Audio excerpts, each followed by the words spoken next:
de esta manera: la suficiente palabra de Dios. La suficiente palabra de Dios. ¿Cuál es mi tesis? ¿Qué es lo que yo quiero que usted se lleve en esta mañana? Mi tesis, la enseñanza, es que usted y yo en esta mañana nos dejemos convencer por el Señor de que lo único que usted necesita para conocer a Dios y crecer en su camino es la Biblia. Esa es mi tesis. Eso es lo que yo me propongo en esta mañana. Que usted y yo nos convenzcamos, o nos convenzamos, o nos convenzamos, o como sea, pero que terminemos bien convencidos de que la Biblia es todo lo que necesitamos cuando hablamos de nuestra relación con Dios. La suficiente palabra de Dios. Y todos estos pasajes que he leído antes son porciones de la Escritura que tenían como propósito que usted y yo, al escucharlos o al leerlos, dijéramos: eso que está diciendo ahí es algo que yo necesitaba oír. O eso que está leyendo, ¿dónde estará? Y entonces poner una curiosidad en usted, que usted vaya a la Biblia y busque dónde están esos textos y de qué se trata. La palabra de Dios es suficiente, hermanos. Según estos versículos que acabamos de leer, es suficiente por su propia naturaleza. ¿Qué es esto? Es la palabra de Dios. Según Timoteo 3:16, en la primera parte dice así: toda la Escritura es inspirada por Dios. Ahora, esta declaración de que toda Escritura es inspirada por Dios es central en la vida de usted como creyente, como cristiano. ¿Tiene su Biblia? Tómela en la mano. Levántela, ¿sí? Que yo vea que tiene su Biblia. Ok. ¿Y quien no trae Biblia? Ya dijimos, cómpresela. O pídela prestada. Pero pues déjala aquí en la Biblia. Aquí déjala la Biblia arriba. Ahora, yo le pregunto: ¿qué tiene usted en sus manos? ¿Es un libro? ¿Es una compilación de escritos antiguos? ¿O es la palabra de Dios? Puede bajar ya, descanse. Es central esto, hermanos, porque lo que yo crea con respecto de la Biblia va a influir en la manera en que yo me relaciono con Dios. Si yo considero que esto que está aquí escrito está ahí por inspiración de Dios, eso va a cambiar mi manera de ver este libro. Eso va a cambiar la manera en que yo me acerco a este libro. Cuando yo entiendo que esto no es solamente un libro, cuando yo entiendo que esto contiene lo que Dios quiso darme a mí como revelación, eso va a cambiar mi manera de ver, de estudiar, de comprender y de obedecer la Biblia. Es eso. Cuando yo digo que esto es palabra de Dios, automáticamente y por consecuencia le estoy dando autoridad a la Biblia. Y si le estoy dando autoridad a la Biblia, por consecuencia, eso exige de mí obediencia. La verdad, hermanos, es que a veces la Biblia le hacemos como hacemos con algunas personas. Usted luego dice: bueno, sí, pero las cosas se toman de quien viene. ¿Ha dicho eso? Y lo que está diciendo es de que hay gente a quien usted le puede decir lo que sea, pero pues total es fulano de tal, entonces como que no lo toma en cuenta. Ah, pero si me lo dijera tal persona, ahí sí. Bien, a veces sucede, hermanos, que hacemos lo mismo con la Biblia. Por eso este concepto, esta idea de que la Biblia es inspirada por Dios, o que la Escritura está totalmente inspirada por Dios, es una idea central. La frase inspirada por Dios significa exhalación divina. ¿Qué es exhalar? Exacto. Inhala, lo exhala. Ok, la palabra que se traduce ahí, inspirada por Dios, dice eso. Es exhalación divina, es el aliento mismo de Dios. La Biblia, entonces está diciendo Pablo, es el aliento mismo de Dios, la respiración misma de Dios. ¿Cómo sucedió eso? No nos dice cómo, pero sí nos dice quién, Dios, y nos dice por qué, para que todo hombre de Dios esté preparado. En 2 de Pedro 1:21 se nos dice que los santos hombres de Dios fueron movidos por el Espíritu Santo. Aquí literalmente significa llevados. Esto es importante, hermanos, para entender la cuestión de la inspiración de la Biblia. En Timoteo nos dice que es inspiración, es decir, como que Dios les dictó. Pero en 2 de Pedro nos dice que fueron llevados, como si Dios estuviera conduciendo la mano. No solamente Dios puso la idea en la mente del que escribió, sino guió su mano para escribir exactamente lo que tenía que ser escrito. Esta es la idea de inspiración. Ahora, ¿cómo se llevó a cabo esa inspiración? No sabemos. Por el testimonio de la Biblia sabemos que muchas veces la palabra fue revelada a través de teofanías. ¿Y qué son teofanías? Es cuando una persona veía a Dios de determinada manera. ¿Se acuerda Moisés en la zarza? Eso es una teofanía. Moisés estaba viendo a Dios, estaba hablando con Dios, pero desde un fuego. ¿Se acuerda Gedeón cuando vio al ángel? Esa es una teofanía, era Dios, pero en forma de ángel. También fue a través de trances. Ojo, trances, no tranzas. Trances. ¿Cómo cuáles? Bueno, un ejemplo claro lo tenemos en Pablo. Allí en Corintios, él dice que él fue al cielo, al tercer cielo, menciona él. Y luego dice, bueno, la verdad es que no sé si fue en espíritu o fue en el cuerpo, pero pues sí fui. Eso es un trance. Es como cuando tienes un sueño y te despiertas y no estás muy seguro si fue real o fue un sueño. Más o menos eso sería un trance. ¿De qué otra manera el Señor reveló su intención, su voluntad o su palabra? A través del Urim y el Tumim. ¿Qué es eso? Si usted va a Éxodo y lee ahí cuando Dios manda a construir el tabernáculo y la vestidura de los sacerdotes y todo eso, Él también manda a construir el Urim y el Tumim. Era una cosa así como tipo un pectoral, algo así, con piedras engarzadas, que la usaba el sumo sacerdote. Y cuando querían saber la voluntad de Dios, el sumo sacerdote se la ponía, entraba a la presencia de Dios y de alguna manera él sabía lo que Dios quería revelar. No sabemos cómo funcionaba, pero la Biblia lo menciona. A través de ángeles. La revelación llegó a través de ángeles. ¿Se acuerdan ustedes por ejemplo, en los primeros capítulos de los evangelios? Los ángeles andan de aquí para allá volando y diciendo cosas. A través de actos simbólicos. Esa es una de las que a mí me causa más curiosidad pensar cómo fue eso.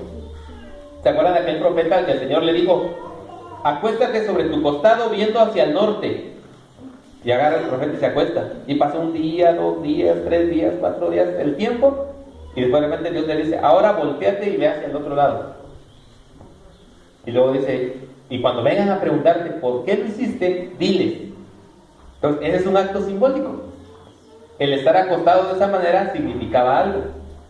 O cuando dice que a Jeremías, Dios le dice: agarra una vasija y camina por toda la ciudad de Jerusalén y vete hasta la puerta fulana de tal, y ahí está el arroyo aquel que pasa, y québralo.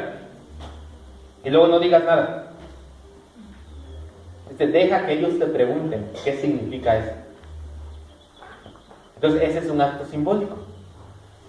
Una manera en que Dios estaba revelando su voluntad. Eventos especiales e interpretaciones. Usted ha leído seguramente en Éxodo cuando Moisés golpea la roca en Horeb y esta da agua. Se lo ha leído. Eso es un evento. Pero Pablo interpreta ese evento más adelante y dice, la peña de Horeb que daba agua era Cristo. Entonces, allá fue un evento histórico. Una roca dio agua. Para Pablo hay una interpretación. Esa roca es Cristo. Entonces, de esta manera, Dios va a revelar su voluntad. De esta manera es que este libro se fue compilando. Por eso es que usted encuentra en la Biblia muchas distintas formas literarias. En la Biblia usted va a encontrar narrativas, fábulas, historias, discursos, poemas, canciones, proverbios, documentos legales tales como contratos, cartas, edictos. Y todo eso Dios quiso que estuviera en la Biblia. Por eso usted cuando lee la Biblia dice, pero ¿por qué los salmos son tan bonitos? Mira qué bonitos están los salmos. Qué aburrido está Ezequiel. Sí, no es lo mismo el Salmo 23, por ejemplo, donde Jehová es mi pastor, nada me faltará, que leer en Ezequiel. Y el querubín tenía cara de toro, de águila, de caballo, de no sé qué. Y usted dice, o sea, qué cosa tan más fea. Y luego era un querubín, por si a alguien le dice, ay, es que tienes cara de querubín. Vaya Ezequiel cómo tenía la cara del querubín. Entonces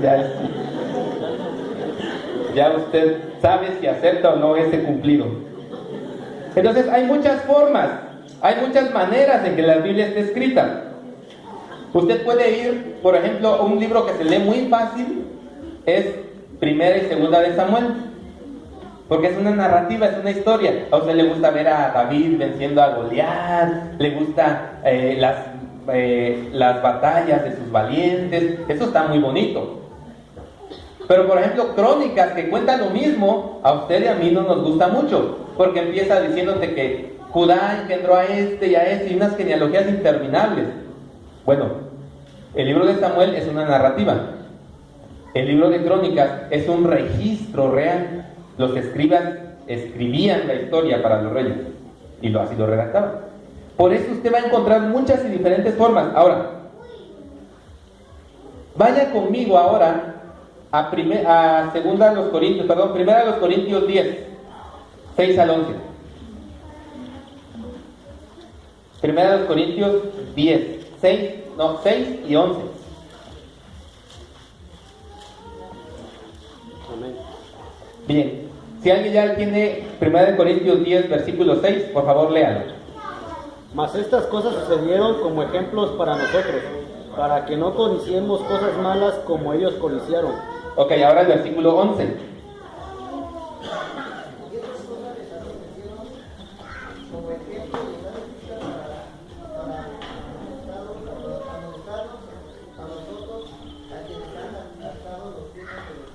Ok, una vez que hemos establecido que en la Biblia usted va a encontrar diferentes géneros literarios, Pablo dice, estas cosas, ¿cuáles cosas? Estas, las que están escritas aquí, fueron escritas para advertencia de ustedes. Fueron escritas para beneficio de ustedes. ¿Ha encontrado pasajes en la Biblia los cuales usted dice, esto no debería estar en la Biblia? ¿Ha encontrado alguno? Están todos aquí, no, yo estoy de acuerdo, que la Biblia diga todo lo que dice, estoy de acuerdo.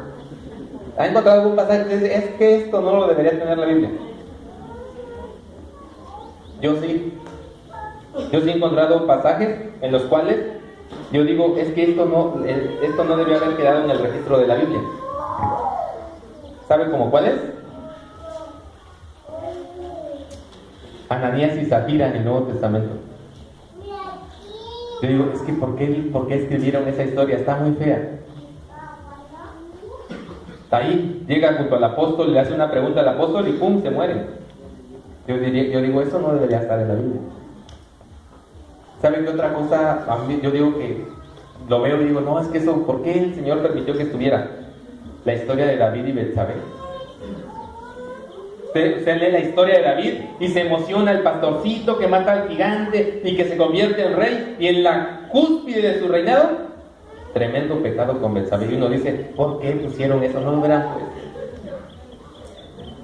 O ustedes están leyendo allá la historia de Noé, que un hombre de fe con su familia le creyeron a Dios, construyeron el arca, salvaron a la humanidad, y un capítulo después ustedes vean a Noé borrachote y haciendo desfiguros, y sus hijos también, y uno dice, ¿por qué lo quisieron? No lo hubieran puesto, ¿no? O Abraham, ¿qué me dice de Abraham, el padre de la fe? Sal, Abraham, de tu pueblo, tu parentela. Y ahí va Abraham, no dice que Abraham, qué fiel es con el Señor, le cree al Señor. Y de repente llega a Egipto y le dice a su esposa, mira, aquí vamos a decir que no somos marido y mujer, ¿sale? Y dice la otra, sí. ¿Se da cuenta?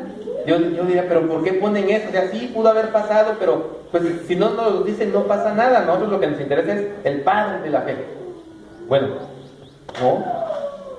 O por ejemplo, Abraham mismo. Nos encanta la historia de ofreciendo a Isaac como sacrificio, ¿verdad? Decimos, no, Abraham, un ejemplo de fe, qué padre. Pero, capítulo más adelante, agarra a Ismael, se lo da a Agar, le da una botella de agua y lo manda al desierto. ¿Saben qué quería? Que se muriera. Y uno dice, ¿por qué está eso ahí? ¿Por qué Dios permitió que estuvieran esas cosas ahí? Bien, si tú crees que la naturaleza de la Biblia es que es la palabra inspirada de Dios, entonces debes entender que lo que está escrito ahí tiene un propósito. ¿Cuál? Amonestarte a ti, servir de enseñanza a ti. Cuando tú crees que la Biblia es la palabra revelada de Dios, le estás dando autoridad a la palabra sobre tu vida. Entonces puedes acercarte a ella con una actitud de reverencia, con una actitud de querer aprender y de decir, esto que está aquí escrito tiene un mensaje para mí y Dios lo escribió para mí, para que yo pueda vivir mejor. Cuando tú lees, por ejemplo, la historia de David y Betsabé, Dios no la escribió ahí nomás para andar quemando a David. Dios la escribió para advertirte a ti, para advertirme a mí. Lo que Dios está diciendo, si David cayó, de quien la Biblia dice que era un hombre conforme al corazón de Jehová, créeme, puedes caer tú. Eso es lo que está diciendo. Y cuando tú entiendes que esa palabra de Dios tiene autoridad sobre tu vida, entonces vas a empezar a obedecerla. El problema que tú y yo tenemos con la Biblia es que no estamos realmente convencidos de que es la palabra de Dios. Porque si la Biblia es la palabra de Dios, tiene completa autoridad sobre nosotros, y entonces todo principio que emana de la palabra no está puesto a discusión. No está puesto a discusión. Si lo dice la palabra, es verdad y tiene autoridad sobre mi vida.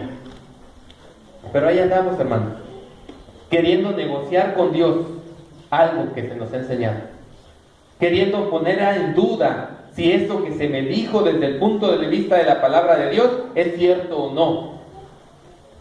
No. Si tú dices que es palabra inspirada de Dios, entonces tiene autoridad sobre tu vida. Si tiene autoridad sobre tu vida, no hay discusión.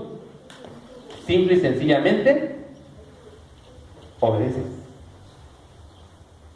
Porque lo contrario es rebeldía. Lo contrario es rebeldía. ¿Saben cuál es el problema que nosotros tenemos? Jeremías capítulo 42. Si quiere usted buscarlo en su Biblia. Jeremías capítulo 42. Ahora, no, es todo el capítulo. Si quiere, búsquenlo en su Biblia. Yo solamente le voy a contar la historia y usted va siguiendo ahí. con su vista. Jeremías capítulo 42. En este capítulo se nos habla acerca de un remanente del pueblo de Dios que ha quedado después de la invasión a Jerusalén. Tienen un problema. Y se nos dice ahí que los principales, Johanan y todos esos principales, se acercan a Jeremías y le dicen a Jeremías: Jeremías, queremos saber cuál es la voluntad de Dios para nuestra vida. ¿Qué debemos hacer? Así es que, por favor, consulta al Señor. Y en el versículo 6,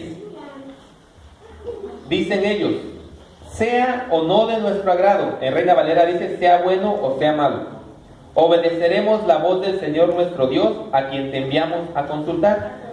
Así, al obedecer la voz del Señor nuestro Dios, nos irá bien. En Reina Valera dice: para que obedeciendo nos vaya bien. ¿Hay un problema?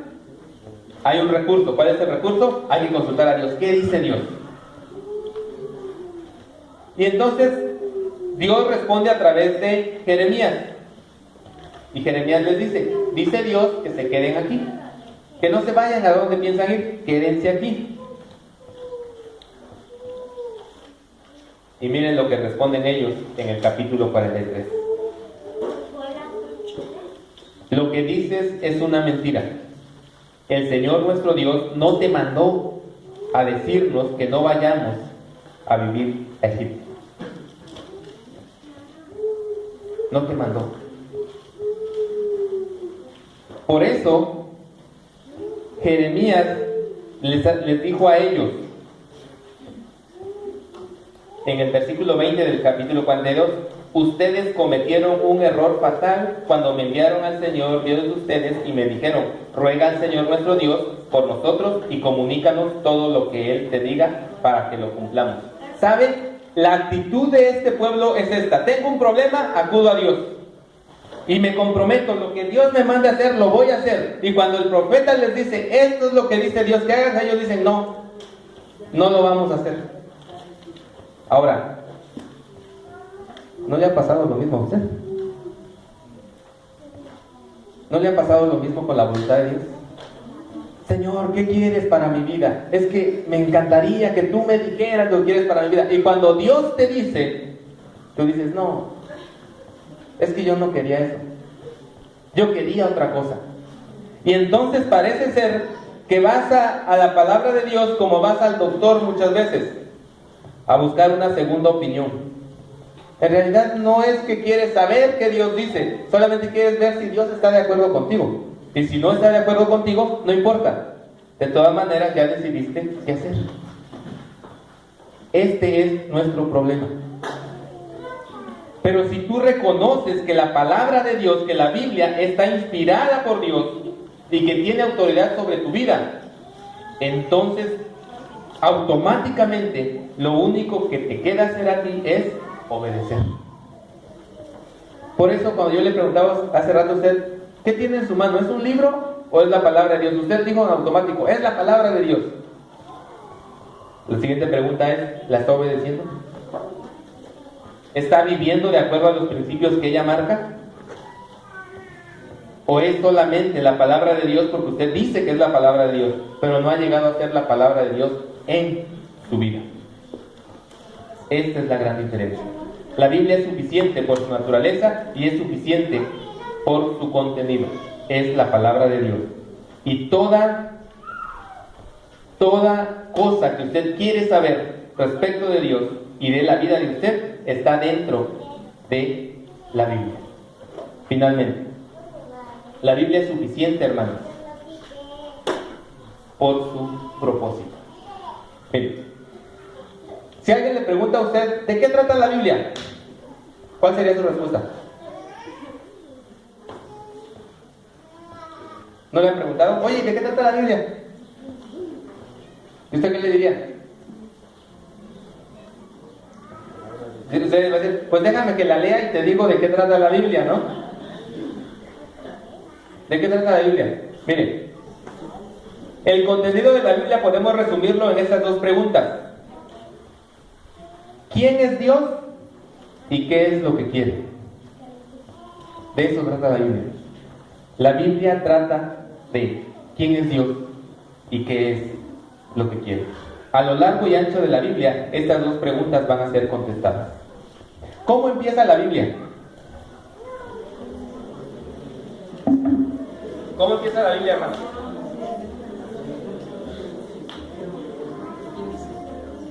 ¿Qué dice Génesis 1:1? En el principio creó Dios los cielos y la tierra. Oiga, ¿y por qué no la Biblia empezó así? Y Dios existió o empezó a existir de esta manera, y luego nos cuenta cómo es que se originó Dios, cómo. ¿No le hubiera gustado? A mí sí. A mí sí me hubiera gustado que la Biblia nos contara el origen de Dios. Pero ¿se da cuenta que la Biblia no hace eso? La Biblia no está interesada en demostrar la existencia de Dios. Da por sentado que usted ya se dio cuenta que Dios existe. Por eso empieza así. En el principio creó Dios los cielos y la tierra. Y le empieza a explicar, pero no le explica cómo es que llegó a existir Dios, porque para la Biblia la existencia de Dios es algo obvio. Es tan obvio que cuando dice la Biblia, que cuando una persona dice que no hay Dios, esa persona es necia. Dice el necio en su corazón, no hay Dios. Y la Biblia dice, solamente un necio puede decir eso. Porque la naturaleza, porque la vida misma, porque la historia y porque yo, dice la Biblia, somos base suficiente para creer en la existencia de Dios. La Biblia no se preocupa, y por eso es que usted y yo nos debemos preocupar por demostrar a alguien la existencia de Dios. Si alguien dice que no, Dios no existe, es por necedad en su corazón, y contra la necedad no podemos hacer nada. Entonces, la Biblia nos quiere decir quién es Dios. Se enfoca en describir su carácter. Conocemos a Dios, quién y cómo es, por medio de la revelación bíblica. Ese es su primer propósito. ¿Quién es Dios? Su segundo propósito. ¿Qué es lo que quiere? Ese Dios que ya me convencí que está ahí, ¿qué quiere? Dice la Biblia, yo te lo digo. Yo te digo lo que Dios quiere. ¿Cuál es la respuesta cuando uno se pregunta ¿qué quiere Dios? ¿Cuál es la respuesta? La respuesta es, en primer lugar, Dios quiere que todo hombre sea salvo. Eso es lo que quiere. Y en segundo lugar, Dios quiere que todo hombre salvo sea santo. Entonces, ¿quién es Dios? Eso es lo que me cuenta la Biblia. ¿Y qué quiere?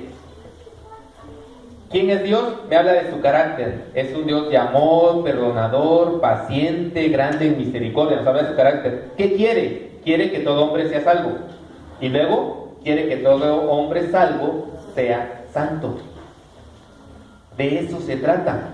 Esto tiene que ver con una nueva manera de relacionarnos con Dios, que se traduce en una nueva forma de vivir. Por eso es que el pasaje que leímos en 2 Timoteo 3, 16 y 17 dice que la Biblia es útil para enseñar, reprender, corregir e instruir, a fin de que el hombre de Dios sea enteramente perfecto y preparado para toda buena obra.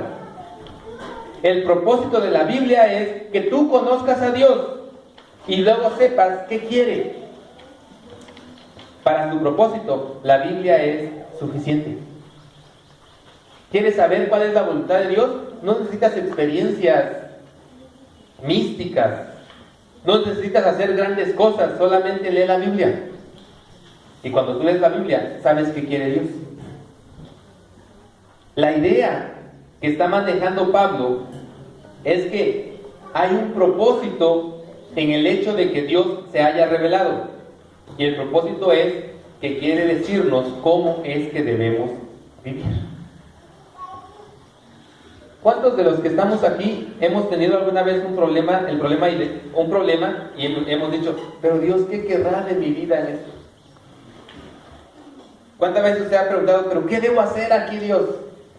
Para cuántos de nosotros determinar la voluntad de Dios para nuestra vida es un problema. Digan, no No los vamos a quemar. ¿Para cuántos de nosotros o todos tenemos una certeza absoluta de lo que Dios quiere para nuestra vida y cómo es que va a ir, cómo va el plan? No, ¿verdad?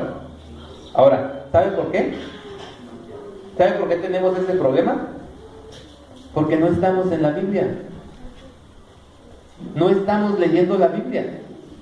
Si yo estuviera leyendo la Biblia como debería estarlo haciendo, no tendría problemas con respecto de la voluntad de Dios, porque la sabría en automático. Esto es voluntad de Dios, esto no es voluntad de Dios. Cuando estoy empapado de lo que Dios está mandando en su palabra, yo inmediatamente puedo reconocer: esto no puede venir de Dios, esto sí viene de Dios. Eso es lo que dice Hebreos. El alimento sólido es para los que han alcanzado madurez, para los que por el uso tienen los sentidos ejercitados en el discernimiento del bien y del mal. Cuando usted y yo estamos metidos en la palabra de Dios, podemos discernir inmediatamente cuál es la voluntad de Dios. Si tienes problemas para discernir la voluntad de Dios, es que no estás enfocado en la Biblia. Yo les decía al principio, mi propósito en esta mañana es que tú y yo entendamos esto. La Biblia es lo único que tú y yo necesitamos para saber qué quiere Dios de nuestra vida y cómo relacionarnos con Él. Para eso, la Biblia es suficiente. La Biblia es suficiente. La Biblia, hermanos, es un tesoro puesto al alcance de nuestras manos. En este mes de agosto, el énfasis es la Biblia misma. Si tiene una, léala. Si no la tiene, cómprela. Si no tiene para comprarla, pídala prestada. Pero léala. Sobre todo, créala, vívala y compártala. En la lección de célula, yo propongo, aparte de esto que ya dije, un reto más, un desafío más. Que en este mes de la Biblia, cada uno de los que estamos aquí, busque la oportunidad de leerle la Biblia a una persona que no sabe leer o que por alguna situación no puede leer. Es un desafío. En la lección de célula de esta semana, eso es lo que al final ese desafío va a ser planteado. Pero yo se lo planteo desde aquí. ¿Por qué no busca en este mes? Yo estoy diciendo una persona nada más, que usted sabe que no puede leer, sea porque no sabe leer o porque por alguna situación física no puede hacerlo, y léale la Biblia, porque, hermanos míos, la Biblia es suficiente, es todo lo que necesitamos para crecer y madurar en nuestra relación con Dios. ¿Quiere saber lo que el Señor tiene para usted? Vaya a la Biblia. Vamos a orar. Señor Dios Todopoderoso, gracias por tu palabra. En ella, Dios, tú nos revelas tantas grandes cosas, tantas maravillas, Señor. Pero sobre todo tu plan para nuestras vidas, tu voluntad, tus principios, dentro de los cuales tú quieres que vivamos. Ayúdanos a acercarnos a tu palabra. Ayúdanos a verla como lo que es, revelación tuya, inspirada por ti. Y permite que, entendiendo eso, aceptemos tu autoridad sobre nuestra vida. Que entendamos que no hay nada de nuestra vida que no esté ahí. Que nada escapa a lo que en ella es escrito. Y que, Señor, querramos vivir de acuerdo a su propósito. Salvos y santos en ti. Bendito seas, Dios, en el nombre de Cristo Jesús, tu Hijo. Amén. Dios les bendiga, hermanos.